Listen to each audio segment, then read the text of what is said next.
The single most important thing to consider with your wire mesh filtration system is probably what you're filtering. Wire mesh filters are sort of like seatbelts.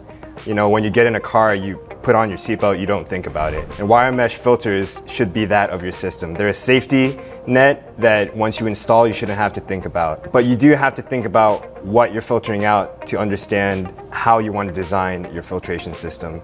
And all the other questions stem from that. If you don't have a base knowledge of the size of the particles that you're filtering, the operational parameters, just the filtered material itself, then you're starting off in a bad spot. The more you know about the particles that you have, the more you know about how to size the mesh. The more you know about how the particle acts under certain conditions, the more you know about what kind of throughput you're going to achieve. Everything pretty much cascades down from there. It's just understanding the material. A lot of the issues that people run into when thinking about their wire mesh filtration system is that they're not thinking about it at all. You know, when you have a hydraulic fluid system, you're concerned about the hydraulic fluid and the performance of that system. You're not primarily concerned about the stuff that might end up in the system. And so if you have filtrates that are too small for the filter that you've installed, then it's going to look like you have great throughput, but your entire system is going to be contaminated. On the other hand, if you have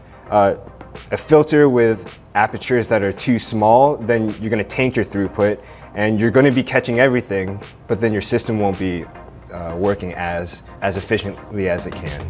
It's upstream or it's downstream, so it's making sure impurities don't get into a process, or it's making sure you process all the impurities out before you have a final product. Either way, it can cause a lot of damage to either your final product or the equipment that you're working with in your process.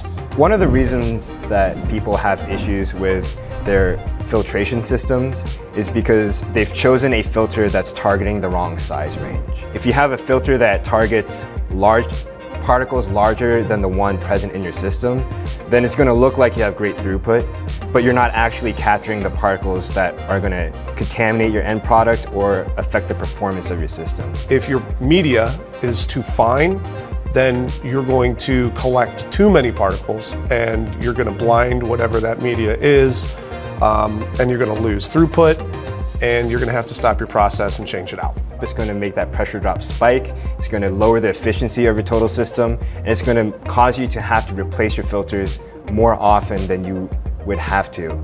Being more costly, you have a lot more downtime. So really understanding the size of your particle is the key to solving these issues. Another issue in your filtration system could be the shape of your filter. If you want to filter small particles, you want to use a fine filter media. But those filter media can be really fragile, and if they're subjected to really harsh conditions, they can easily break, releasing all of the contaminants that you just captured. The improper sized apertures in the media affect how often you would need to clean it, affect if it gets blinded. I mean, if your openings are too large, then you probably don't need to clean it because everything's getting through, it's not doing its job. If the openings are too small, then yes, it will affect how often you have to clean it because it's catching everything.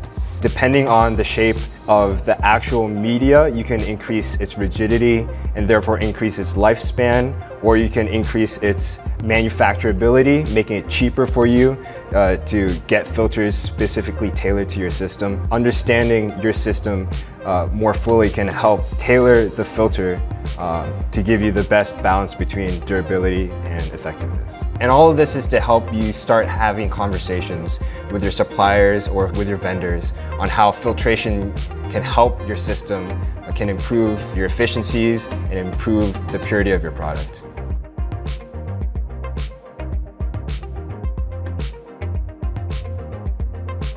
Yeah, I have a question. Why do you keep talking with your hands? I'm a dally. And cut.